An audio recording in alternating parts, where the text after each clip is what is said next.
Hello everybody, I hope you're really enjoying the business show this year and welcome to this session dedicated to sustainability, greening our business, our society and our economy and making it all more sustainable because that's the mandate.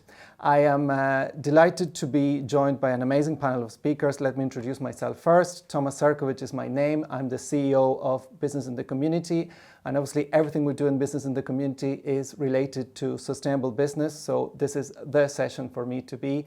And I'm joined by three great speakers, so allow me to introduce Tara McCarthy, CEO of Board BIA, Louise Phelan, CEO of Phelan Energy Group, and Dermot McCardle, Head of Business Markets at Electric Ireland. So you're all very welcome.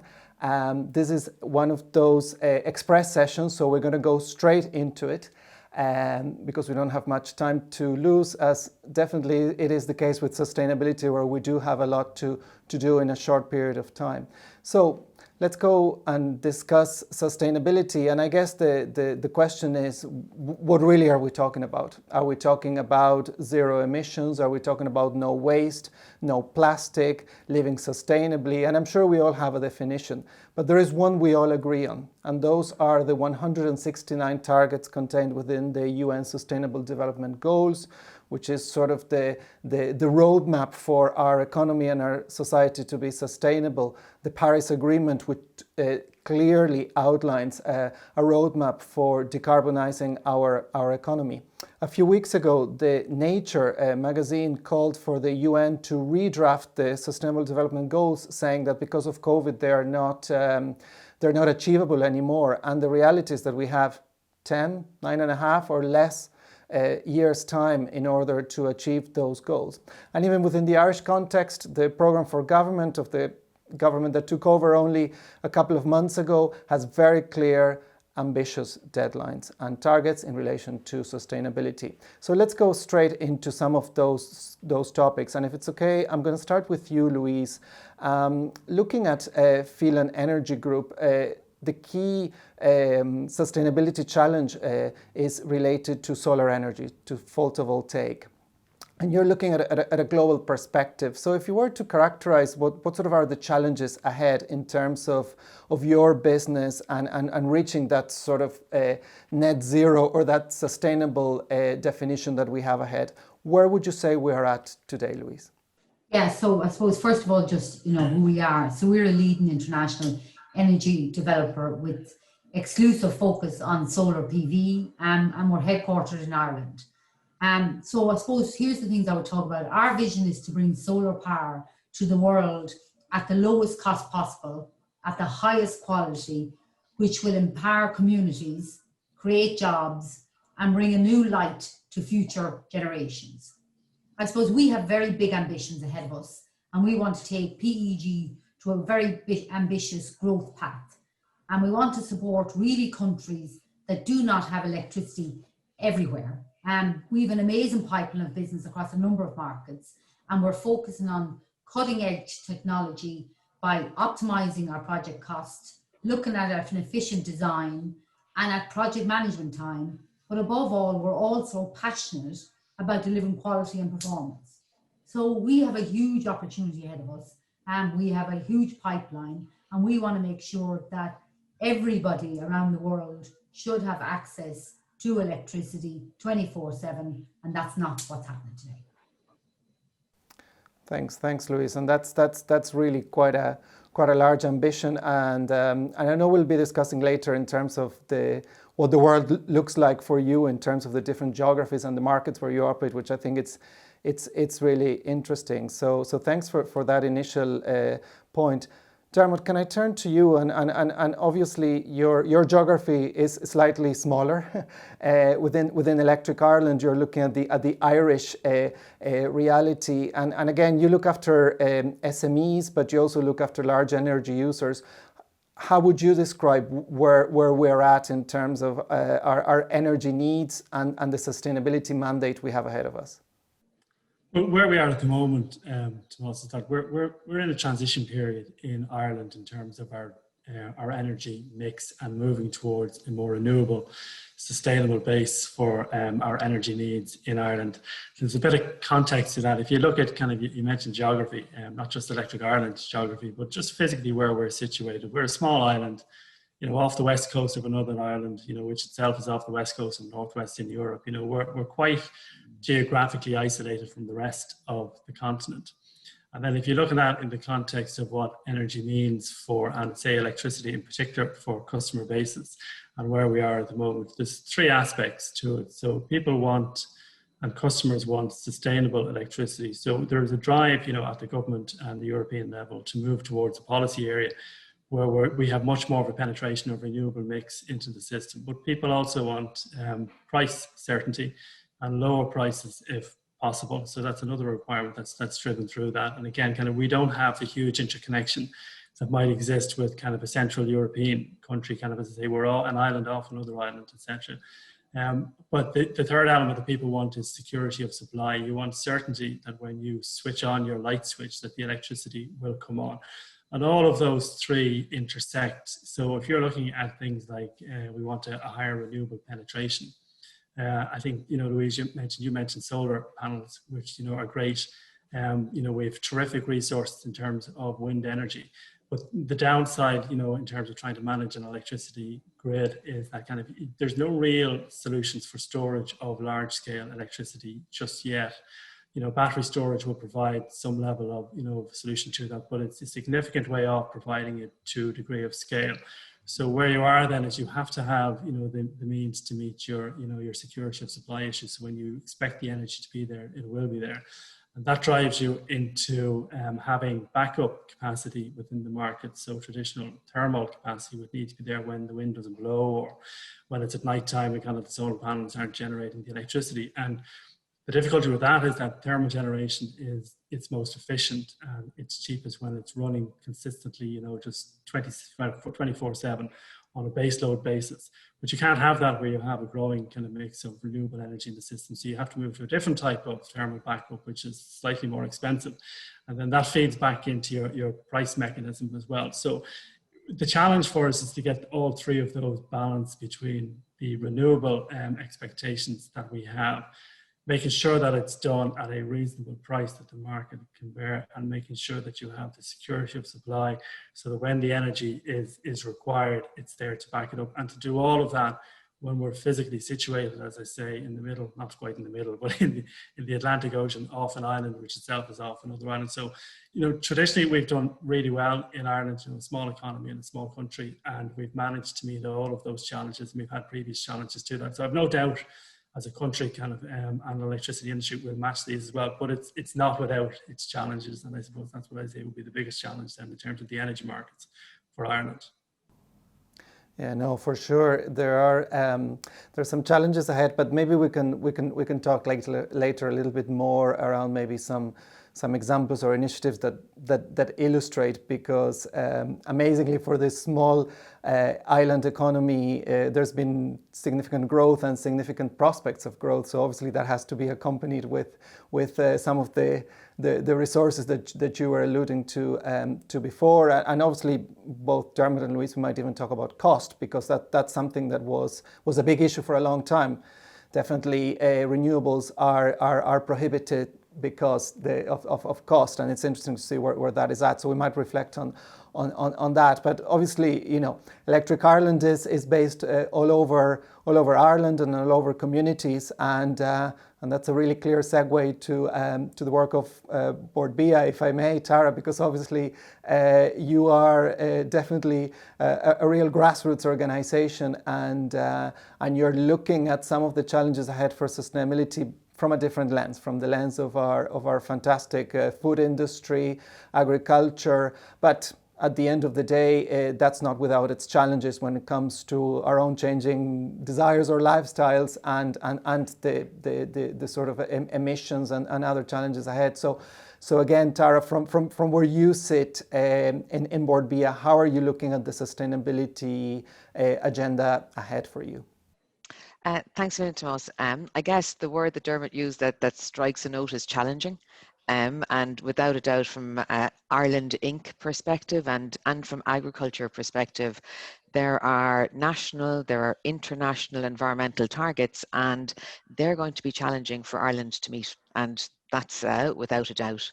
And whether you're talking about challenges on emissions, on biodiversity, on water quality, it's a demanding and it's a long list. And I guess the key piece to it, though, is that if we want to capture the growth, that the potential of this sector, then we know as an industry we have to do it in an environmentally efficient way and in a sustainable way. The two have to go together.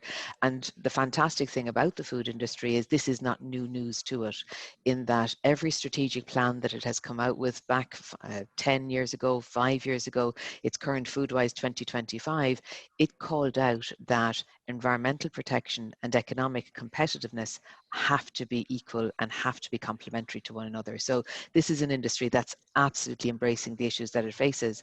And I guess from a Board Bia perspective, if I bring it kind of more local to ourselves, proactively responding to the sustainability challenge is going to be key to our reputation. And when we're marketing our brand and marketing Irish food internationally, it's our reputation effectively is what we're selling.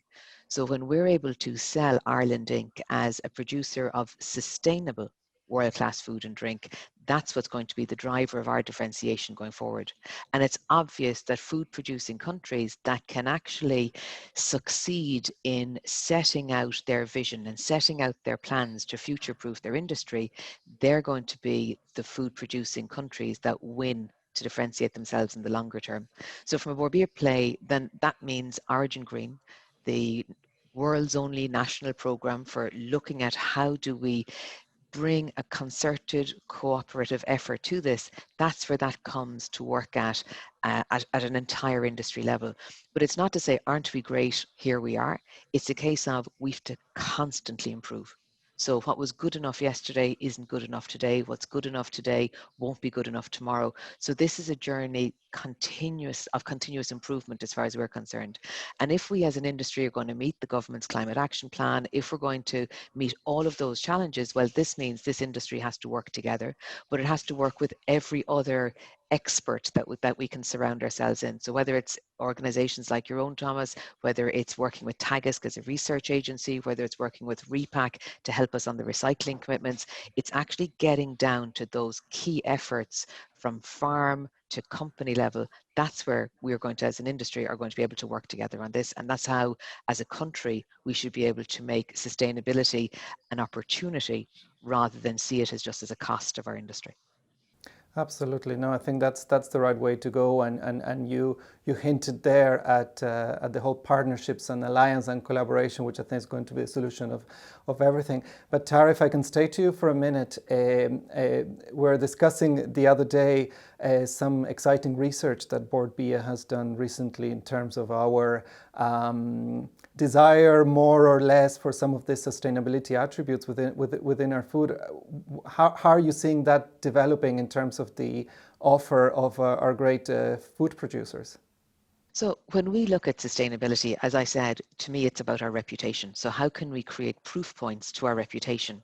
And this only matters, I guess, if it matters to the market. So you have to constantly find what is the consumer interested in. And we're finding increasingly consumers are interested in natural products. And I think COVID has even accelerated that as people look to protect themselves and they're looking for simplicity, traceability, but responsibility as well. So every comment you're seeing on COVID, on the fact that you've slowed down, I guess, in many ways, your lifestyle, etc., you've got more time. And how do you choose to use that time? Louise and I were chatting just beforehand there saying, how long does it take to break a habit and to start a habit? We're marking here that it takes around 66 days to form a new habit. And if you're looking at new habits, well, we as consumers have done 66 days and much, much more. So we're now looking to track what will stay. And you'll see some people challenging you to say that, well, there's plastic everywhere now. So we had all been on a commitment to get rid of plastic. Everything is wrapped in plastic. But move on from just that one short-term piece and look to how consumers are actually behaving. They're looking at local. They're looking at natural. They're looking at goodness in their food. They're looking perhaps to eat better and investing more in their food because they find that that good food is in some way another way of protecting themselves. So if I'm going to wear my mask and I'm going to protect and put barriers and in some way between me and the world, I also want to protect myself on the inside, and consumers are choosing to do that. So much of this work you'll see on the Borbia website that people can track within that. But it's also, I guess, about the proof points that people then will look for in order to have that trust. And that's what Origin Green is all about in the world of sustainability. It's to give our consumers the proof points that will make sure that they know a product is natural, that it's sustainable, etc. So what that means to us is us going on farms. It's 53,000 farms that are members of Origin Green. It's 100 independent auditors every single week meeting 650 of those farms to actually look, in addition to the traceability, in addition to the quality, to look at the greenhouse gas emission, to look at the biodiversity, to look at the water use, because that's the question consumers are going to ask in the future. And at a company level, it's the exact same thing. It's us checking with those companies, their raw material sourcing, their manufacturing process, and as importantly, their social sustainability, because people want to buy from companies that do the right thing. And you're seeing lots of examples of that as well, I think, in the last while. So from that perspective, what we believe Origin Green has given them is an infrastructure to organize their activities, to organize their thinking, to organize their behaviors, so that Ireland has an only in the world program, once in the world program, that then our food industry can constantly build its reputation and give that consumer, give that market the proof point that it needs from it to succeed. Yeah, no, absolutely. And thanks for pointing the social aspect, because sometimes we come too narrow in terms of the environmental dimension, but clearly this has been a year of significant societal challenges. So it's something that we need to keep up. And reputation is a key word. Tara, if I can maybe put it to you, Dermot, obviously part of our reputation and success is related to how we meet expectations, for example, from the foreign direct investment sector that's so important and significant. And you work with large energy users, for instance, in data centers. So how are you meeting, and how is Electric Ireland looking at meeting those growing demands? Because at the end of the day, it's about our reputation, isn't it? It is, and I think you've hit a nail on the head there in terms of the multinational sector, and particularly the IT sector, and the pharmaceutical sector as well. They're very big investments in Ireland Inc., and I think we've enjoyed a lot of economic success on the back of that, as well as from the homegrown indigenous industry. So data centers would be, in one respect, no different from other what we would call large LEU or large energy users, LEUs, with the exception that maybe the employment that goes along with the operation and running of a data center is a little bit lower than you might see with some of the other ones. But nonetheless, they're one side of the overall coin, which is the very successful IT segment in Ireland. And I think when we work with any of our large energy users, or even, the SME space, we try to work more as an energy partner rather than an energy supplier. And I suppose I've seen that transition for ourselves in Electric Ireland over the last 4 to 5 years, and it's probably accelerating. So I spoke earlier about the challenges that you have in a country like Ireland trying to manage the three requirements in terms of, sustainability, price, and security of supply. And we're moving to a position now where the consumer or the end customer has a role in that as well. So, for the first 90, 100 years of the energy industry, the electricity industry in Ireland, it was typically the generators that would move up and down in line with supply demands. But the market has moved on, and the capability is there for all market participants, particularly at the industrial and commercial level, to manage their energy usage as well. But it's a complex business. So we work with our customers to support them in that space, so when you're looking at things like data centers, when we're working with data centers, we try to engage with data centers as early in the process as possible, even at the design stage, so that we can set out for them what are the opportunities in the market for them commercially, if they manage their supply positions and they're able to manage their demand insofar as they can, there can be opportunities and commercial returns for them in that space. And when they're up and they're operational as well, we look to kind of to work as an energy advisor with our customers, again, keeping them up to date with how the energy markets are moving, what changes and what other opportunities exist for them. So I'd say you hit the nail on the head at the very start. It's a very important sector for us. I don't think we can afford to ignore it or turn our back on it. But it's very much a position for us in Electric Ireland to work with those customers.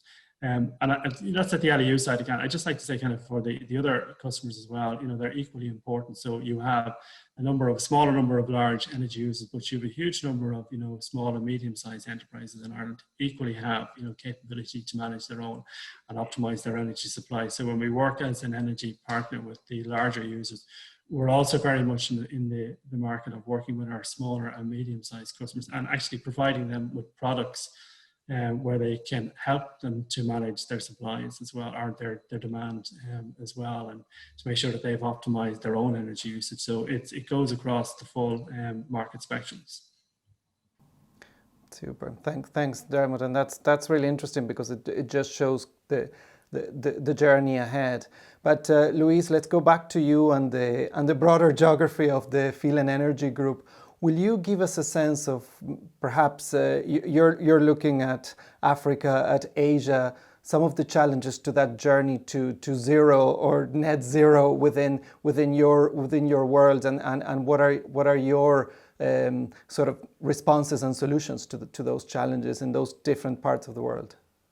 Yeah, and I hope to follow on from what Tara and Dermot said. We all need to, as individuals and as corporates, focus our people on addressing climate impacts. Climate change is everybody's problem, not just FDIs, not just Indigenous, not just government. It's everybody's responsibility to focus on climate, the impact and what we impact, and then also what our businesses as well. Because this new reality will dramatically drive awareness on how we live, how we work, how we play, and also, more importantly, how we invest responsibly. So we at Phelan Energy Group, we're focusing on bringing clean electricity to people that need it today. As you said, we're working in a number of countries where less than half the population have electricity. Like, that's just not on, right? And basically with the other half that have load shedding all of the time. So we're trying to drive solar PV as the natural source of energy so that we move forward to green and zero carbon now and in the future. And it is all of our responsibility to make sure that's happening. It's not just corporates, it's not just bodies, it's not just government. We all have a part to play, and it's our people are going to make a difference and make these changes, along with all the supports of companies, of governments, of whatever it is. So I think we have to be very focused on that. And we are all trying to do the right thing, and it's making a difference in people's lives so that they can see that we can go to zero carbon and zero neutral. And sustainability is important, all that, and we've got to make sure we focus on it, as does all of our supports that are out there. And joined up thinking and new thinking is what's needed. Absolutely. No, that is indeed the challenge ahead. I might ask for a final question. I'm looking at the clock here, and believe it or not, time is almost up. So my question will be, if possible, requiring a sort of a tweet length response. So I might start with you, Louise, but the question is very simple, because we can't leave COVID out of this room, and just have a think about a second in terms of this sustainability journey that we have been discussing. So how would you characterize COVID? A barrier, an accelerator, or a total derailment of the sustainability journey? Are we hopeful or not? Louise? I am absolutely very hopeful, and it's absolutely not a barrier. I think people have had time to think. I think people are very conscious of what COVID has done.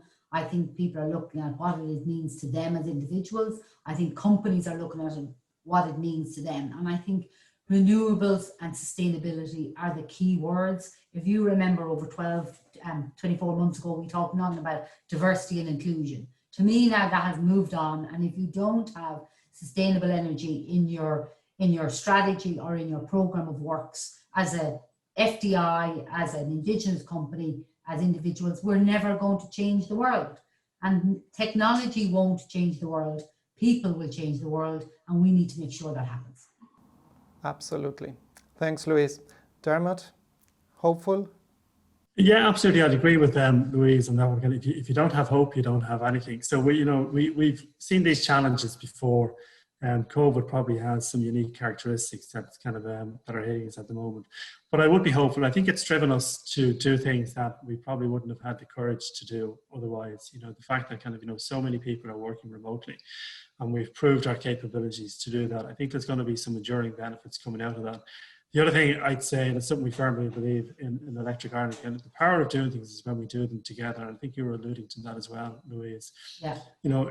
I think kind of COVID has had the side benefit of, reinforcing the social contract that exists, in society at the moment. And I think we all realize we'll do nothing as an individual, but we'll achieve a hell of a lot, as a society. And I think we're seeing that coming through, that kind of cohesiveness is coming through the COVID crisis. And I'd be very hopeful when we look at some of the other bigger challenges about, sustainability and getting more renewable generation onto the system, all of these kind of things, it'll be through, the social push and the social cohesiveness that we'll achieve that. So I'd say a lot of negatives clearly around COVID, but I think I'd be hopeful. Yeah.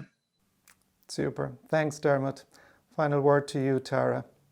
I'd absolutely agree with Louise and Dermot. I guess if we're looking at this as a real accelerator, you've three driving forces: consumer demand, as I mentioned earlier, business recovery, because if a business is going to recover, it's going to need to be sustainable as well. And I guess, as importantly, there's legislation coming through here as well that's going to drive some collective thinking as well. But if I can just finish on one quote, I think, which is always good, and it really builds on what Louise and Dermot have been saying. There's this African quote that I heard before that says, if you want to go fast, go alone. If you want to go far, go together. So from that perspective, if we want to go far in sustainability, we will have to go together.